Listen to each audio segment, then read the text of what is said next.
And hello again, this is Mike, and today we have some Lionel rolling stock that's in need of a little bit of TLC. So first we have this bay window caboose that has problems with the handrails on both ends. This is one I picked up in the show a couple of weeks ago. Whoops. And as you can see, the lighting is missing, but the pickups are still here. So we're going to add some bulbs and redo the wiring.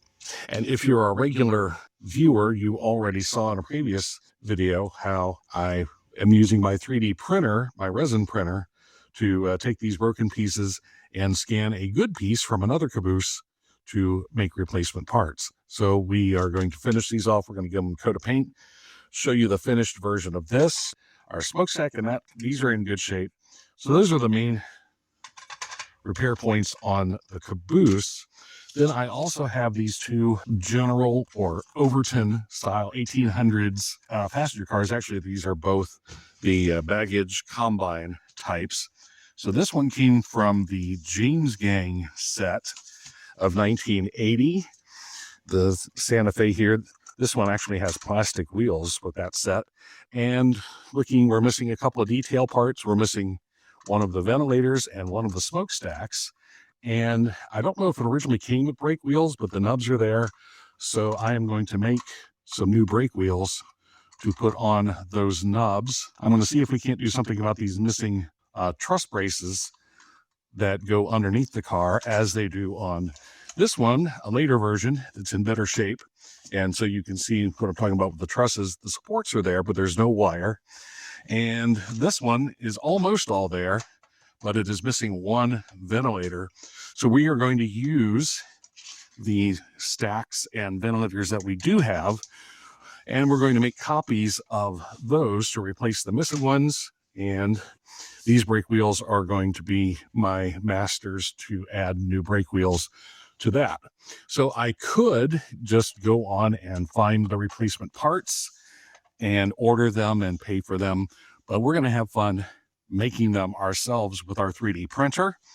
Also, the roof on this one is scuffed up. It's a cheap car to begin with, so I'm going to repaint the roof while I'm at it. So let's follow along and go step by step and see what we can do to make these pieces of rolling stock work a little better for us. So let's start with the 6517 caboose here. And again, if you're a regular viewer, you probably saw in a previous video how I used this part from a more modern Lionel caboose and the metal ladder. And I used my cell phone camera to take pictures of it from different angles, front, back, and the two sides, and entered those 4 photos into the Tripo 3D modeling software. And this is what came out. As you can see, the Tripo does a really good job of finding the details and putting everything in relation. The only thing you need to do is, before you print, double check the model that it created against a real set of calipers, because obviously, judging by a photograph, it doesn't know exactly how big to make the part. So you have to double check the measurements against your original and print that way. So my 2 ends, the only thing I need to do now is give them a quick coat of paint. And since I have another project that's actually in my spray booth right now, and the weather is nice on this beautiful spring day, I'm just going to hit this with a coat of gloss black rattle can paint and take that outside and let that happen that way. After removing the smokestacks, ventilators, and brake wheels, I grabbed my phone and took pictures of the pieces from the front, back, and both sides. To help the stacks and ventilators remain upright, I placed them on a piece of invisible tape. Then I edited my photos using Canva, but any basic photo editor should work fine. I cropped the images so there was little in the backgrounds, adjusted the lighting and contrast to make the details more visible, and used the background remover tool to make sure I had clean, distraction-free images.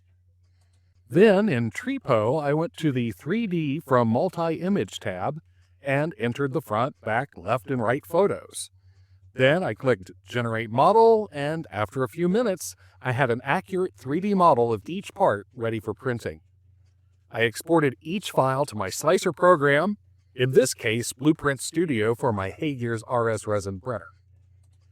Using the scale function, I double-checked the dimensions of the original objects with calipers and made any adjustments to the 3D models that were necessary.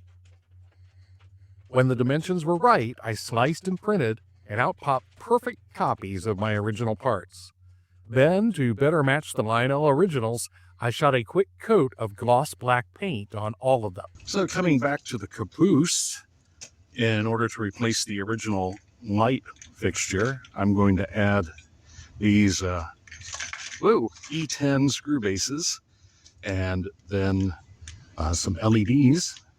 So instead of having one big light in the middle, I'll have one on either side, and they should line up approximately with here and here so that they're not blindingly coming through the window, but diffused a little bit. And as far as wiring the caboose, this particular pickup, we just have to have the center rail wired up because with the metal trucks and the metal frame, the ground side of the circuit comes right through here.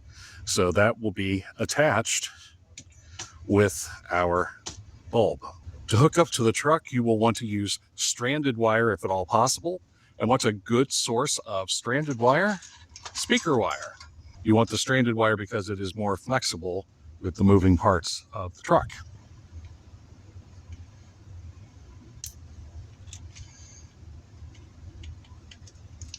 All right, not the prettiest soldering job, but it is holding, so it works. Now on these light bulb mounts, you'll notice there are two tabs, one here on the bottom, they're in an insulator, and the one on the top. The one on the top will be the attachment for the center rail pickup. This one can go directly against the frame of the car and pick up the ground side directly through the frame and through the metal trucks. Then I tied all of my hot ends together with a wire nut. And so, does it work? Yes, it does. All right, so we are all lit up. We have the coupler fixed. The frame is ready to go. Now let's put the shell back on. Oh, not yet, because we're going to add some windows to our bay window caboose. And for windows, I'm using this transparency film that you can pick up at any office supply store and cutting it to size. And we're going to glue it in place on the back side.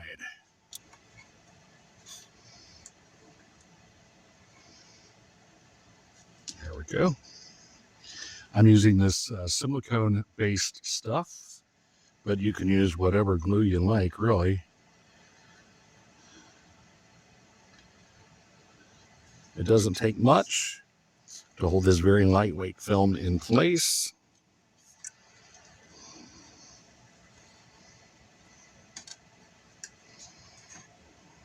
And on the bay window, set the middle section first and then work your way out. There we go. Do that to the rest of the windows around the caboose and you're all set. After the windows dry, it's time to put on our painted 3D printed platforms and reassemble the caboose. Now, turning our attention to the underframe here on this particular passenger car, we have got a busted knuckle.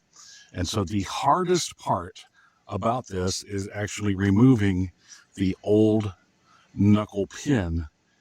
And so we're going to have to get some cutters and we're going to slice that, and then we'll pull both of the bigger ends out from the top and the bottom. That will make room not only for the new pin, but allow us to insert the new knuckle. Then go right in between the two. Oh, and it's harder than it looks. One more. Now it is. Okay, the bottom fell out, top fell out. Okay, now we are ready for the new knuckle. So this is an original replacement knuckle right here. And this is my 3D printed replacement. It looks pretty much identical. All right, so the key is to take the whisper, that's the spring of the knuckle, put it in its slot first. Get the meat of the knuckle. Get my rivet. Put it in the top. And this is the fun part, lining everything up. You only need about 6 hands to do this right.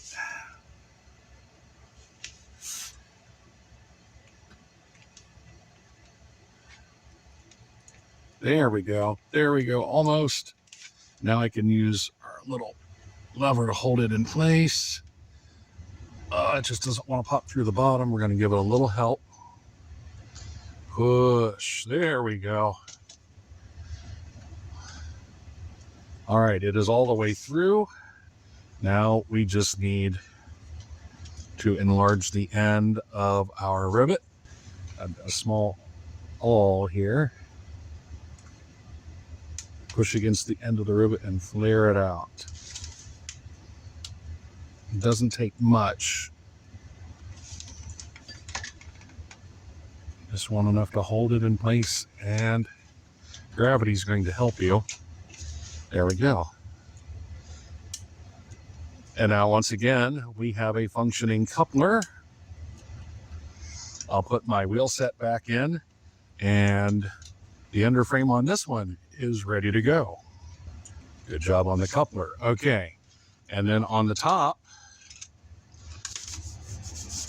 all I need to do is add my detail parts, which I can do after I screw it back on, because we've got window inserts here, like so. And here's my screw. We are reassembled. Let's add my detail parts. Okay, so the smokestacks go in the corner. Oops. Yes. And I push. That's one.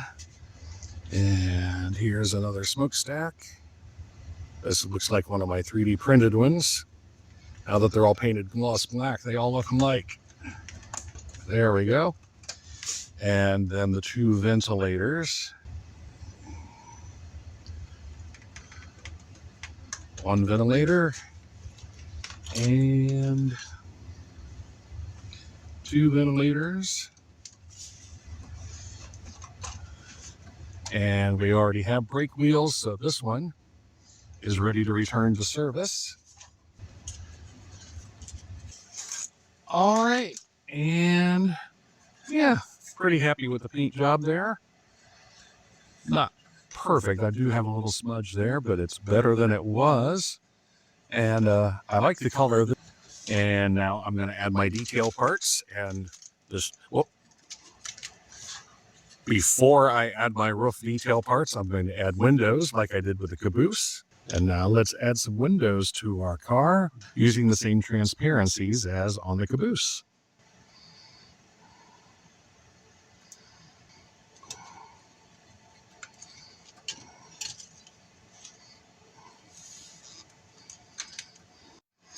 And now, with the windows in and the roof repainted, let's put our details back. Smokestack on the other end. Ventilator. Ventilator. And which of these are original and which are 3D printed? I don't know. They all look alike now that they've been painted. And let's reassemble our caboose. This end goes there. Alrighty, let's screw it together. And that looks much better than the caboose I started with. And on this one, I wanted to put in truss rods where you can see the hardware is there to accept them, but they weren't originally included. And credit where credit is due, I looked for appropriate sized wire at several different shops, in hobby shops, craft shops, big box stores. Finally, at a little hobby shop called Hamilton Hobbies, north of Cincinnati, I found, hey, in stock piano wire. This is 330 seconds brass wire. I would have preferred aluminum, but hey, this is pretty good. And so with this, I am going to replace the truss rods. So my first step here, I'll put one end through and bend it over, and that's going to hold one end in place. And then it's a matter of, let's make an angle here. Run it there and there. That's looking good. And we've got too much here. Here, let's do it this way. Let's run it through like this.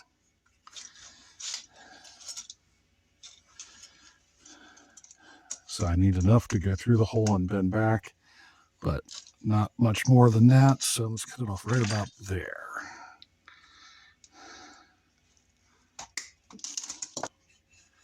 Oh, there we go. Straighten it out, straighten it out, straighten it out. Looky there.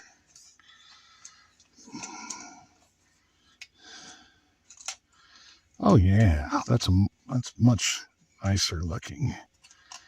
And then we'll bend this back on itself. And there we go. Truss rods where we didn't have them before. And we'll do the same thing on the other side. There we go. Now, while I've got this apart, let's add our handrails. These are my 3D printed reproductions. Next one, handrails, brake wheels. Brake wheels. And this one, oh, my little tab broke off. Okay, this one's going to have to be glued in place. We can do that, though.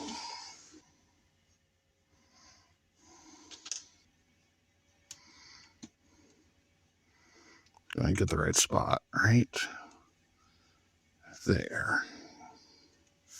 All right, and we will let that dry before reassembly. So now we have a caboose with restored end rails and restored lighting and new windows. We have a general type passenger car with all of its details restored and a functioning coupler. And this James Gang car that once lacked details, but now looks like a premium car with all of its roof details, with its truss rods, and new windows. And I hope this video has inspired you to try some new techniques and tips on your layout so that you can keep the trains running. And we'll catch you next time with more toy train tips and tricks. Thanks for watching.